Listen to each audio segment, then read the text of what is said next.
Bienvenidos y bienvenidas. Mi nombre es Nancy Galindo y me acompañan mis compañeros José Moreno, Denis Daniel Rodríguez, Andrés Celis y Mayer Rivera.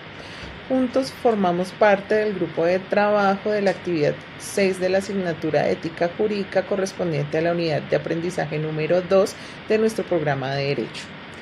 Hoy queremos invitarlos a reflexionar sobre una situación que nos conlleva directamente al centro de la función pública y la responsabilidad profesional.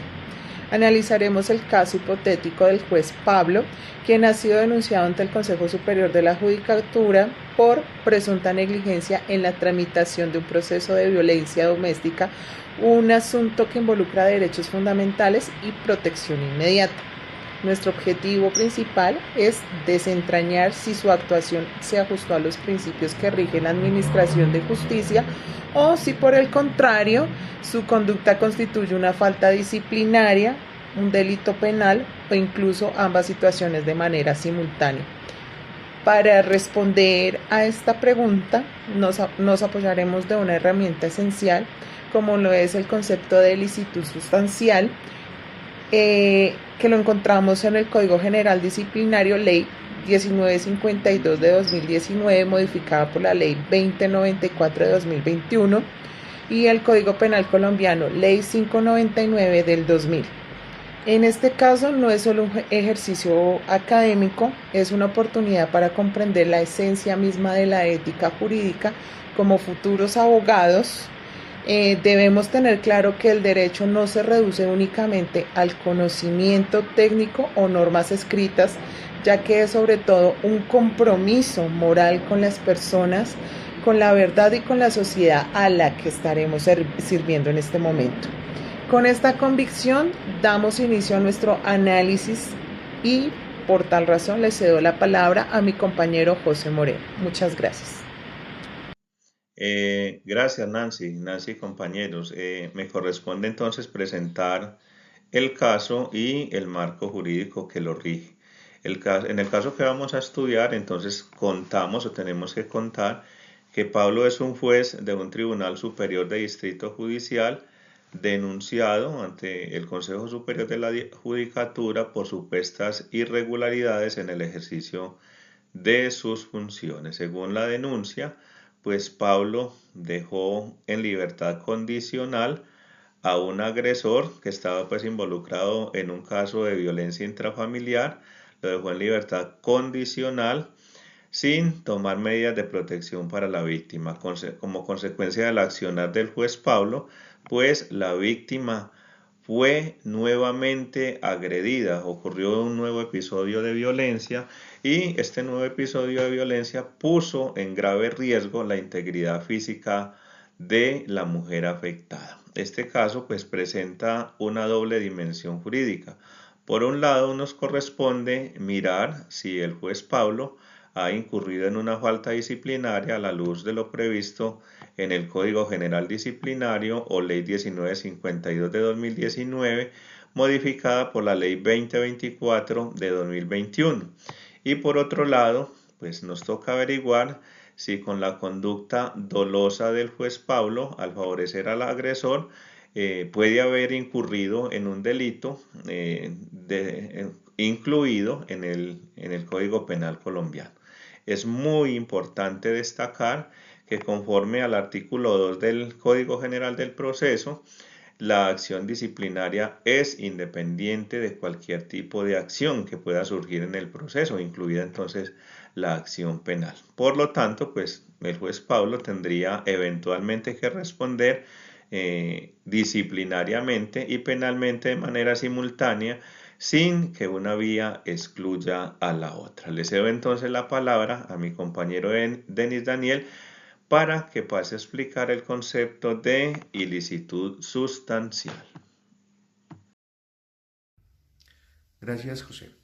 Soy Denis Daniel Rodríguez y me corresponde explicar el concepto central de esta actividad, la licitud sustancial, en el cual vamos a aclarar algo, y es que en la actividad aparece el concepto licitud sustancial, pero con la investigación y al leer los textos bibliográficos de la actividad, nos dimos cuenta con nuestros compañeros que el concepto correcto sería la ilicitud sustancial, así que vamos a aplicarlo en el caso del juez Pablo.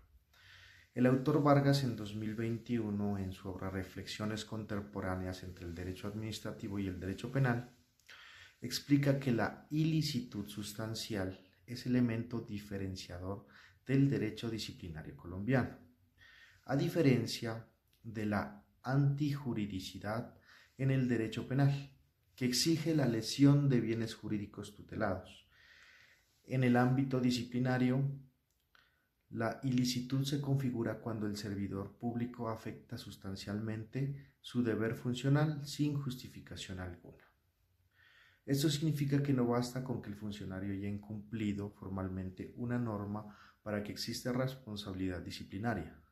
Es necesario que ese incumplimiento sea sustancial, es decir, que comprometa de verdad el correcto funcionamiento de la administración pública y los principios que la rigen: moralidad, transparencia, celeridad, eficacia e imparcialidad.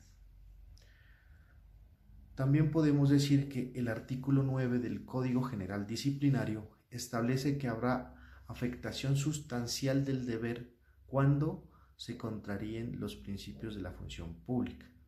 La Corte Constitucional, en sentencia C de 2022, precisó que la antijuridicidad disciplinaria no se limita a la adecuación formal de la conducta al tipo. Se requiere una afectación real y no meramente simbólica. Aplicando este concepto al caso de Pablo, al omitir las medidas de protección que la ley le ordenaba adoptar, Pablo traicionó el núcleo esencial de su función como juez, el cual es proteger los derechos fundamentales de la ciudadanía y actuar con la diligencia y celeridad que exigen los casos urgentes. Eso es precisamente una ilicitud sustancial. Le cedo la palabra a Mayerly para el análisis penal. Gracias. Intervención 4. Análisis penal, falta disciplinaria o delito. Muchas gracias, Denis Daniel. Soy Mayerly Vera. Me corresponde analizar la responsabilidad penal del juez Pablo.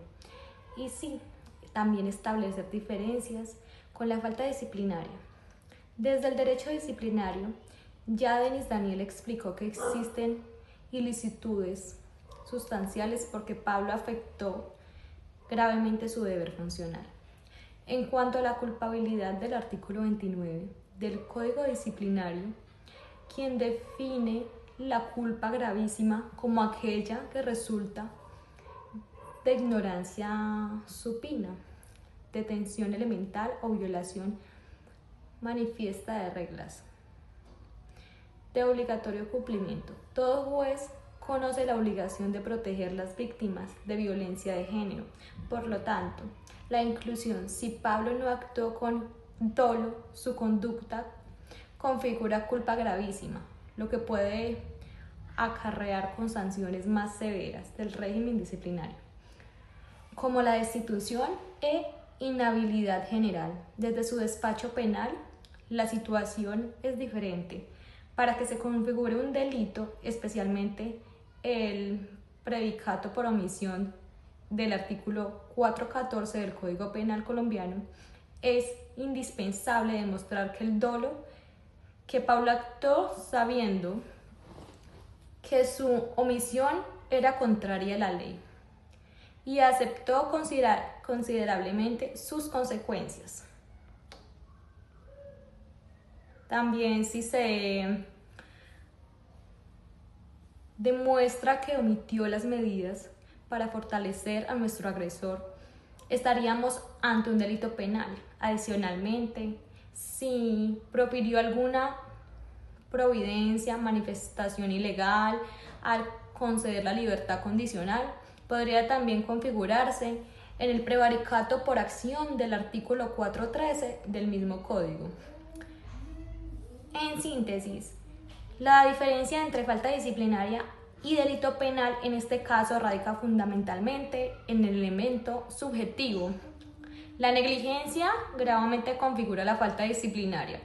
El dolo configura el delito penal y, como ya explicó José, ambas responsabilidades pueden coexistir.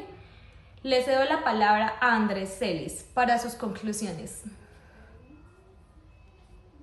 Muchas gracias, Mayerly. Mi nombre es Andrés Celis y me corresponde presentar la reflexión ética del caso y las conclusiones y las recomendaciones del grupo. Desde la perspectiva de la ética jurídica del caso del juez Pablo, nos enfrenta en una tensión axiológica profunda. La ponderación axiológica, es decir, el proceso de identificar y equilibrar los valores del juego. Es indispensable para comprender la responsabilidad del juez. En este caso chocan valores como la celeridad procesal y el debido proceso, la protección de las víctimas y la presunción de inocencia del agresor, y el deber de imparcialidad frente a la responsabilidad de proteger los derechos humanos. Un juez éticamente formado lo exige el ejercicio de función jurisdiccional en un Estado social y democrático de derecho. Siguiendo a Rodríguez, debe reconocer esas tensiones y actuar siempre con sensibilidad axiológica. Saber que detrás de cada expectativa hay una persona cuya vida puede estar en riesgo. Ahora, las conclusiones del grupo prima. La conducta del juez Pablo configura tanto una falta disciplinaria por ilicitud, sustancias, al enfrentar gravemente su deber funcional, como un posible delito penal de prevaricato por omisión si se acredita el dolo segundo. Ambas responsabilidades son independientes y pueden coexistir conforme al artículo 2 del Código General Disciplinario. Tercera, la conducta de Pablo refleja una corrupta ética con los valores fundamentales de la función judicial: justicia, diligencia y protección a los más vulnerables. Como recomendaciones, primero, el Consejo Superior de la Judicatura debe investigar con plena observación del debido proceso al juez Pablo. Segundo, las autoridades penales deben determinar si existe dolo en la conducta del juez. Y tercero, las instituciones judiciales deben fortalecer permanentemente la formación ética y jurídica ponderosa axiológica para que las operadoras del derecho actúen siempre con responsabilidad y conciencia ética. En nombre de todo el grupo, José Moreno, Nancy Daina Galindo, Denis Daniel Rodríguez, Mayerly Vera y quien les habla, Andrés Celis, agradecemos este espacio de reflexión. Estamos convencidos de que el derecho y la ética son inseparables en la construcción de la sociedad más justa. Muchas gracias por todo, profe Ana María.